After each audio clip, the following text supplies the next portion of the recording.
Hello everyone. इस video में हम लोग ऑडिटिंग के कुछ ऑब्जेक्टिव को डिस्कस करेंगे और साथ ही जो ऑडिटिंग के फंक्शन हैं उसको भी देखेंगे और फिर हम लोग इससे रिलेटेड जो है एमसीक्यू को डिस्कस करेंगे। तो चलिए आज की क्लास को हम स्टार्ट करते हैं। देखिए ऑडिटिंग के जो ऑब्जेक्टिव है, तो ऑडिटिंग के ऑब्जेक्टिव को जो है वो मुख्य रूप से दो भागों में बांटा गया है। पहला होता है प्राइमरी ऑब्जेक्टिव, ठीक है। उसके बाद दूसरा जो इसका ऑब्जेक्टिव है वह है सेकेंडरी ऑब्जेक्टिव। चलिए हम लोग देखते हैं कि प्राइमरी ऑब्जेक्टिव क्या होता है ऑडिटिंग का। तो देखिए प्राइमरी ऑब्जेक्टिव के अंतर्गत क्या किया जाता है कि किसी भी बुक्स ऑफ अकाउंट, यानी कि एक कंपनी के जो बुक्स ऑफ अकाउंट होते हैं उनका एग्जामिन किया जाता है। यानी कि जब बुक्स ऑफ अकाउंट में कोई एंट्री रिकॉर्ड की जाती है तो उसका मिलान जो है वह वाउचर से किया जाता है, ठीक है। तो इस तरह से एक ऑडिटर जो है वह बुक्स ऑफ अकाउंट का एग्जामिन करने का काम करता है। तो ऑडिटिंग का प्राइमरी ऑब्जेक्टिव होता है बुक्स ऑफ अकाउंट को एग्जामिन करना। उसके बाद दूसरा जो इसका ऑब्जेक्टिव है वह होता है फाइनल स्टेटमेंट को वेरिफिकेशन करना। यानी कि एक कंपनी के द्वारा जब फाइनल स्टेटमेंट तैयार किया जाता है तो उसमें प्रॉफिट एंड लॉस अकाउंट बनाया जाता है और दूसरा बैलेंस शीट बनाया जाता है, ठीक है। तो एक ऑडिटर जो होता है वह देखता है कि जो कंपनी के द्वारा प्रॉफिट एंड लॉस बनाया गया है वह जो संस्था है उसके जो प्रॉफिट है या फिर जो लॉस है उसको सही तरह से दिखा रहा है या नहीं दिखा रहा है।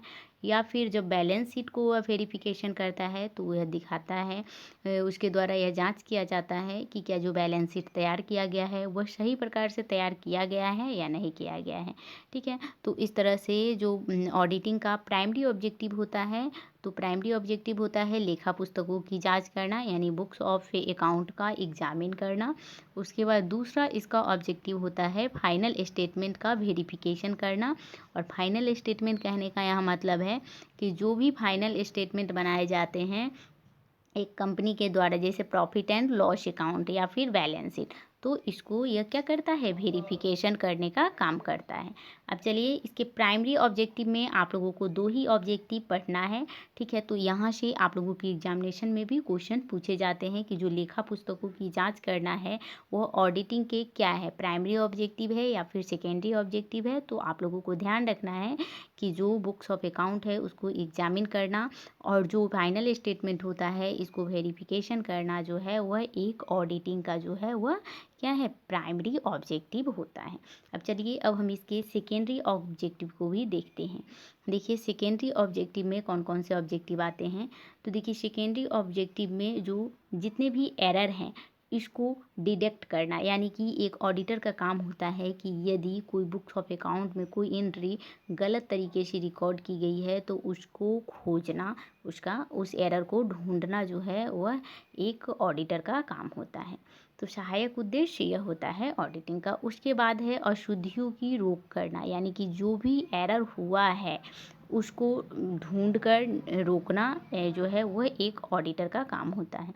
उसके बाद देखिए जितना भी फ्रॉड है उस फ्रॉड की खोज करना, ठीक है। यानी कि यदि मान लीजिए कि कंपनी के कोई कर्मचारी हैं और उन्होंने जानबूझकर कोई फ्रॉड किया है तो उसको भी जो है वह ऑडिटिंग के द्वारा जो है वह डिटेक्ट किया जाता है। उसके बाद है कि प्रबंधकों को सलाह देना, यानी कि ऑडिटिंग का काम होता है कि जो भी बिजनेस ऑर्गेनाइजेशन है उस बिजनेस ऑर्गेनाइजेशन के जो भी मैनेजर हैं उनको जो है वह उचित एडवाइस वह दे।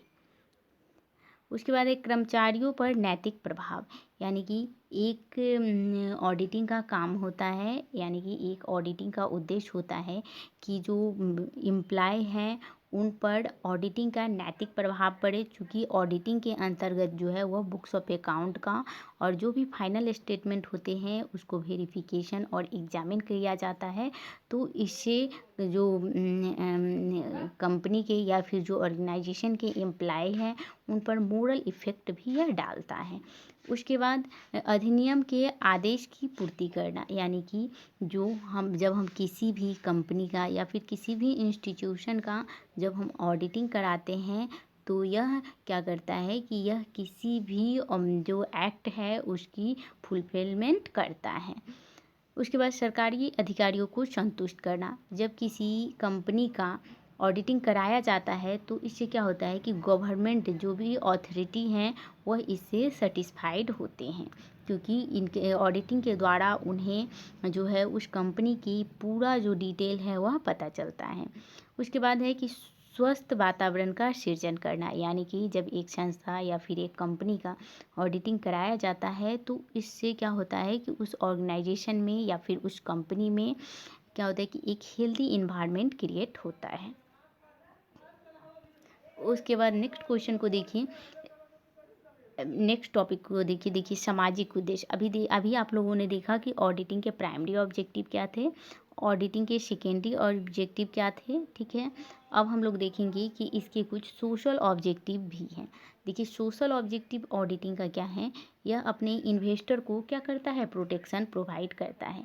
यानी कि एक कंपनी में एक बिजनेसमैन होते हैं तो वह बहुत सारे अपना पैसा लगा रखे होते हैं, तो जब एक संस्था बहुत बड़ी होती है तो इन्वेस्टर के ऊपर रिस्क बढ़ जाता है। तो इस उद्देश्य की पूर्ति हेतु जो एक इन्वेस्टर होते हैं वह अपनी जो ऑर्गेनाइजेशन है उसका ऑडिटिंग करवाते हैं, और ऑडिटिंग के द्वारा ऑडिटर का यह उद्देश्य हो जाता है कि वह अपने इन्वेस्टर को क्या करे, प्रोटेक्ट करे।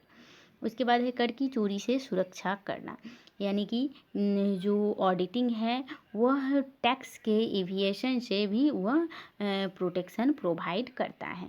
उसके बाद है कि प्रोटेक्शन फ्रॉम कैपिटल इरोजन, यानी कि पूंजी शरण से सुरक्षा प्रदान करना भी जो है वह एक ऑडिटिंग का उद्देश्य होता है। फिर इन्वेस्टर के साथ जस्टिस करना, यह भी जो है वह ऑडिटिंग का उद्देश्य है कि कोई भी इन्वेस्टर है तो उनके साथ न्याय हो, ठीक है। जैसे कि अगर मान लीजिए कि एक बहुत बड़ी कंपनी है, ठीक है, और उसमें मान लीजिए कि उसके इनकम के अनुसार जो है वह टैक्स पे करना होता है, तो जो ऑडिटर है तो यह ऑडिट करके बताते हैं कि यह कंपनी के ऊपर कितना प्रॉफिट है, ठीक है, यानी कि कितना इस कंपनी का इनकम है या फिर कितना लॉस में जा रही है यह कंपनी, या फिर इसके ऊपर जो है वह लाइबिलिटीज़ कितना है, ये सारे चीज़ जो है एक ऑडिटिंग के द्वारा होता है। तो जब किसी कंपनी का ऑडिटिंग कराया जाता है तो यह क्या करता है कि यह अपने इन्वेस्टर के साथ जस्टिस करने में भी मदद करता है। उसके बाद है श्रमिकों के लिए समुचित मजदूरी की माफ़ करना, यानी ऑडिटिंग के द्वारा जो है वह फेयर वेजेज भी प्रोवाइड किया जाता है। उपभोक्ताओं के लिए समुचित मूल्य, यानी कि जो रीजनेबल प्राइस है, ऑडिटिंग जब किसी संस्था किसी ऑर्गेनाइजेशन का कराया जाता है तो एक कंज्यूमर के लिए जो है वह कोई भी वस्तु का जो है वह एक रीजनेबल प्राइस रखा जाता है। साथ ही सामाजिक लागत एवं लाभ का मूल्यांकन करना, यानी कि ऑडिटिंग का उद्देश्य होता है कि सोशल कॉस्ट को और जो प्रॉफिट है उसका इवैल्यूएशन करें, ठीक है। तो आप लोगों ने देखा कि जो एक ऑडिटिंग होता है उसका प्राइमरी ऑब्जेक्टिव क्या है, सेकेंडरी ऑब्जेक्टिव क्या है, और फिर जो आप लोगों का सोशल ऑब्जेक्टिव है वह क्या है, ठीक है। तो यहाँ से प्राइमरी और सेकेंडरी ऑब्जेक्टिव से बहुत सारे क्वेश्चन बनते हैं, और जो आप लोगों का सोशल ऑब्जेक्टिव है इससे भी क्वेश्चन देखने को मिलता है। आप लोगों का जो प्रीवियस ईयर से क्वेश्चन पूछे गए हैं तो मैंने वहीं से इस थ्योरी पार्ट को भी उठाया है। तो आप लोगों को इतना ज़्यादा डिटेल में टॉपिक के बारे में तो नहीं पढ़ना है, बट हाँ आप लोगों से इस तरह से क्वेश्चन पूछा गया है प्रीवियस ईयर में कि जो कर की चोरी से सुरक्षा है वह ऑडिटिंग के अंतर्गत किस उद्देश्य में आता है, तो वह सामाजिक उद्देश्य में आता है। अब चलिए हम देखते हैं इससे रिलेटेड कुछ एमसीक्यू को। अच्छा, एक टॉपिक आप लोगों का यहाँ और है, इसको भी देख लीजिए, फिर हम लोग एमसीक्यू को डिस्कस करेंगे। तो देखिए लेखांकन एक आंतरिक नियंत्रण पद्धति की जांच करना है, यानी कि ऑडिटिंग का कार्य क्या है, to examine the system of accounting and the internal control, यानी कि ऑडिटिंग का कार्य क्या है कि जो अकाउंटिंग है या फिर जो इंटरनल कंट्रोल है उसको यह क्या करता है, एग्जामिन करने का काम करता है। उसके बाद है लेखा पुस्तकों की अंकगणितीय शुद्धता की जांच करना, यानी कि एक ऑडिटिंग का काम है कि जो अर्थमेटिकल एक्यूरेसी है इसकी जो है वह जांच करता है, यानी कि बुक्स ऑफ अकाउंट में यदि जो कोई मान लीजिए कि मैथमेटिकल कैलकुलेशन है अगर कोई गलत तरीके से हो गया है तो ऑडिटिंग का कार्य है कि यह इसकी जांच करे। उसके बाद नेक्स्ट देखिए, नेक्स्ट फंक्शन लेखा पुस्तकों का सच्चा एवं उचित चित्र प्रस्तुत करना, यानी एक ऑडिटिंग का काम क्या है कि वह अपने बुक्स ऑफ अकाउंट को जो है वह ट्रू और फेयर पोजीशन को शो करे। उसके बाद है गहन जांच करना। अब देखिए इन्वेस्टिगेशन प्रॉपर्टी, यानी कि ऑडिटिंग का काम होता है कि जो कंपनी ने बुक्स ऑफ अकाउंट बना रखे हैं वह सही तरीके से बना रखे हैं या नहीं, इसका इन्वेस्टिगेशन करना जो है ऑडिटिंग का कार्य होता है। उसके बाद है to examine the books of account and statement, और जो ऑडिटिंग का काम है वह बुक्स ऑफ अकाउंट का और जो स्टेटमेंट होता है यानी कि फाइनल स्टेटमेंट, इसको ये एग्जामिन करने का काम करता है। उसके बाद है verification and valuation of assets and liabilities, यानी ऑडिटिंग के अंतर्गत एसेट्स का और लाइबिलिटीज़ का वेरिफिकेशन किया जाता है और यह पता लगाया जाता है कि किसी कंपनी का या फिर किसी ऑर्गेनाइजेशन का कितना एसेट्स है और एसेट्स होने के साथ साथ उसके ऊपर कितना लाइबिलिटीज़ है। ठीक है, तो ये सारे जो हैं वह ऑडिटिंग के फंक्शन थे। अब चलिए हम इससे रिलेटेड कुछ एमसीक्यू को डिस्कस करेंगे। तो देखिए, सबसे पहला क्वेश्चन आपसे पूछा जा रहा है कि अंकेक्षक द्वारा त्रुटियों व कपटों को जो रोका जा सकता है, यानी कि आपसे क्वेश्चन में पूछा जा रहा है कि अंकेक्षक द्वारा जो है वह फ्रॉड को, ठीक है, और एरर को जो है वह रोका जा सकता है। Option A. ऑप्शन बी है रोका नहीं जा सकता है। ऑप्शन सी है कि रोका जा सकता है यदि व्यवसाय के स्वामी एवं कर्मचारी चाहे तो, या फिर उपरोक्त में से सभी। अब देखिए, जो अंकेक्षक द्वारा, अगर मान लीजिए कि अंकेक्षक द्वारा यदि किसी कंपनी का, यानी कि अंकेक्षक जो है जब काम करता है और यदि मान लीजिए कोई कंपनी में त्रुटि हुई है, यानी कि एरर हुआ है या फिर फ्रॉड हुआ है, तो इसको जो है वह एक अंकेक्षक है जो व्यवसाय के जो स्वामी होते हैं, और यदि कर्मचारी चाहे तो एक अंकेक्षक जो है इसको दूर कर सकता है।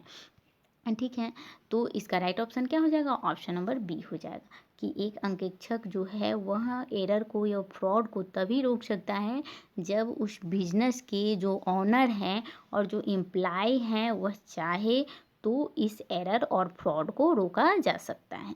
अब नेक्स्ट क्वेश्चन को देखिए, प्रबंधकों को सलाह देना अंकेक्षक का उद्देश्य होता है, यानी कि जब मैनेजर को, ठीक है, जब मैनेजर को अंकेक्षक सलाह देता है तो यह किस प्रकार के ऑब्जेक्टिव में आते हैं? क्या यह सेकेंडरी ऑब्जेक्टिव है, क्या यह प्राइमरी ऑब्जेक्टिव है, क्या यह सोशल ऑब्जेक्टिव है, या इनमें से कोई नहीं? तो देखिए, प्रबंधकों को सलाह देना जो अंकेक्षक का उद्देश्य होता है वह किस प्रकार का उद्देश्य है? वह सामाजिक उद्देश्य है। ठीक है, अभी आप लोगों ने देखा प्राइमरी, सेकेंडरी और सोशल ऑब्जेक्टिव को, तो यह किस प्रकार का उद्देश्य है? सामाजिक उद्देश्य है। उसके बाद नेक्स्ट क्वेश्चन को देखिए। अब यहाँ देखिए, कर की चोरी से सुरक्षा प्रदान करना अंकेक्षक का उद्देश्य है, यानी protection from इविएशन of tax is object of auditing, यानी कि कर की चोरी से सुरक्षा प्रदान करना एक ऑडिटिंग का किस प्रकार का ऑब्जेक्टिव है? क्या यह प्राइमरी ऑब्जेक्टिव है, क्या यह सेकेंडरी ऑब्जेक्टिव है, या फिर सोशल ऑब्जेक्टिव है, या फिर इनमें से कोई नहीं? तो देखिए, कर की चोरी से सुरक्षा प्रदान करना जो एक अंकेक्षक का होता है वह एक सोशल ऑब्जेक्टिव होता है। और अभी मैंने आप लोगों को समझाया कि सोशल ऑब्जेक्टिव में क्या आता है, सेकेंडरी में क्या आता है और प्राइमरी में क्या आता है, तो आप लोग उस टॉपिक को अच्छे से याद कर लीजिए। वहाँ से बहुत बार एग्जामिनेशन में प्रीवियस ईयर में आप लोगों के क्वेश्चन पूछे गए हैं। उसके बाद नेक्स्ट क्वेश्चन को देखिए। इस क्वेश्चन में कहा जा रहा है कि विनियोजकों की सुरक्षा अंकेक्षक का उद्देश्य है, यानी कि जब एक इन्वेस्टर को प्रोटेक्ट करता है तो यह किस प्रकार के ऑब्जेक्टिव में आता है? क्या यह सामाजिक ऑब्जेक्टिव है, मुख्य और प्राइमरी ऑब्जेक्टिव है, इकोनॉमिक ऑब्जेक्टिव है, या सब्सिडियरी ऑब्जेक्टिव है? तो देखिए, जो एक इन्वेस्टर को जब एक ऑडिटिंग के द्वारा प्रोटेक्शन दिया जाता है तो यह एक सोशल ऑब्जेक्टिव में आ जाता है। तो इसका राइट ऑप्शन क्या हो जाएगा? Option number A. उसके बाद नेक्स्ट क्वेश्चन को देखिए। इस क्वेश्चन में कहा जा रहा है कि जो लेखा पुस्तक है यानी बुक्स ऑफ अकाउंट है, इसकी जांच करना जो है अंकेक्षक का किस प्रकार का उद्देश्य है? क्या यह मुख्य उद्देश्य है, या फिर सब्सिडियरी ऑब्जेक्टिव है, या फिर सोशल ऑब्जेक्टिव है, या फिर नन ऑफ दीज? अब देखिए, जो बुक्स ऑफ अकाउंट का जो एग्जामिन करना होता है यह एक ऑडिटिंग का जो है वह मुख्य उद्देश्य होता है, यानी प्राइमरी ऑब्जेक्टिव होता है। तो इसका राइट ऑप्शन क्या हो जाएगा? Option number A. उसके बाद नेक्स्ट क्वेश्चन को देखिए, वार्षिक विवरणों का सत्यापन करना अंकेक्षक का उद्देश्य है। यानी कि जब हम फाइनल अकाउंट को प्रिपेयर करते हैं तो यह एक अंकेक्षक का किस प्रकार का उद्देश्य है। ऑप्शन ए है प्राइमरी ऑब्जेक्टिव, ऑप्शन बी है सब्सिडियरी, ऑप्शन सी है सोशल या नन ऑफ दीज। तो देखिए, जब वार्षिक विवरणों का वेरिफिकेशन किया जाता है तो यह एक ऑडिटिंग का जो है वह प्राइमरी ऑब्जेक्टिव होता है। तो इस तरह से इसका राइट ऑप्शन हो जाएगा ऑप्शन नंबर ए। उसके बाद नेक्स्ट क्वेश्चन को देखिए, इस क्वेश्चन में कहा जा रहा है कि छल कपट की रोक अंकेक्षण का उद्देश्य है। यानी prevention of fraud is objective auditing. यानी कि जब हम फ्रॉड को या फिर एरर को रोकते हैं तो यह एक अंकेक्षण का किस प्रकार का उद्देश्य है। क्या यह प्राइमरी है, क्या यह सोशल ऑब्जेक्टिव है, या फिर यह सब्सिडियरी ऑब्जेक्टिव है, या इनमें से कोई नहीं। तो देखिए, छल कपट की रोक यानी जो भी फ्रॉड हुआ है किसी कंपनी किसी ऑर्गेनाइजेशन में तो यह एक प्रकार का सब्सिडियरी ऑब्जेक्टिव है। तो इस तरह से इसका राइट ऑप्शन क्या हो जाएगा ऑप्शन नंबर सी। अभी नेक्स्ट क्वेश्चन को देखिए, इस क्वेश्चन में कहा जा रहा है कि कॉस्ट ऑडिट इज और डैश ऑब्जेक्टिव इज ऑडिटिंग। यानी कि कॉस्ट ऑडिट करना एक अंकेक्षण का यानी एक ऑडिटिंग का किस प्रकार का ऑब्जेक्टिव है। क्या यह प्राइमरी ऑब्जेक्टिव है, क्या यह सेकेंडरी ऑब्जेक्टिव है, या फिर यह स्पेसिफिक ऑब्जेक्टिव है, या इनमें से कोई नहीं। तो देखिए, जब हम कॉस्ट ऑडिट करते हैं तो यह एक ऑडिटिंग का जो है वह स्पेसिफिक ऑब्जेक्टिव माना जाता है। और यहाँ पे भी ध्यान दे लीजिए कि स्पेसिफिक ऑब्जेक्टिव में जो आप लोगों का है वह सिर्फ कॉस्ट ऑडिट आ जाता है। तो इसको भी आप लोग याद रखिएगा, ठीक है। कॉस्ट ऑडिट करना जो है एक ऑडिटिंग का जो है वह स्पेसिफिक ऑब्जेक्टिव में आ जाता है।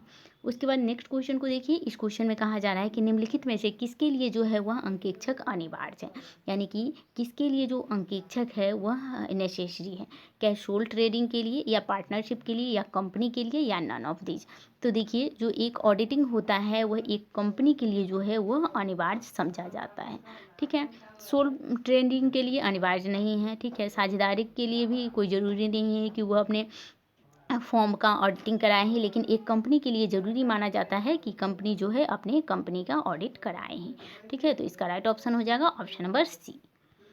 उसके बाद नेक्स्ट क्वेश्चन को देखिए, छोटे एकाकी व्यापार में समानता अंकेक्षक की आवश्यकता नहीं होती है क्योंकि। यानी कि जब एक छोटा एकाकी व्यापार होता है यानी कोई एक व्यक्ति उस व्यापार को करते हैं तो उसमें ऑडिटिंग की आवश्यकता नहीं होती है क्योंकि ऑप्शन ए है कि यह वैधानिक अनिवार्य नहीं है, यानी लीगल इज नॉट नेसेसरी।